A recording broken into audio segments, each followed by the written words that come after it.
Georgia Azerbaijan સરહદ નજીક તુર્કીનું લશ્કરી વિમાન ક્રેશ, 20 જવાનો શહીદ. તુર્કીના લશ્કરી દળનું C-130 કાર્ગો વિમાન જોર્જિયા અઝરબૈજાન સરહદ નજીક ક્રેશ થયું છે. આ દુર્ઘટનામાં વિમાનમાં સવાર તમામ 20 જવાનોના મોતની પુષ્ટિ થઈ છે. મળતી માહિતી મુજબ આ વિમાન અઝરબૈજાનથી તુર્કી પરત ફરી રહ્યું હતું.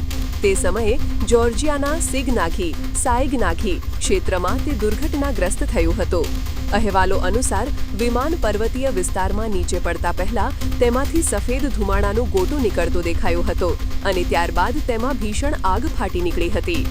તુર્કી, જોર્જિયા અને અઝરબૈજાનના અધિકારીઓએ સંયુક્ત રીતે આ ઘટનાની તપાસ અને બચાવ કામગીરી શરૂ કરી દીધી છે, પરંતુ હજુ સુધી કોઈ બચી ગયું હોવાના સમાચાર નથી. આ દુર્ઘટનાનું કારણ હજુ અસ્પષ્ટ છે. તુર્કીના રાષ્ટ્રપતિ એર્દોગને આ દુઃખદ ઘટના પર શોક વ્યક્ત કર્યો છે અને મૃત્યુ પામેલા જવાનોને શહીદ ગણાવ્યા છે.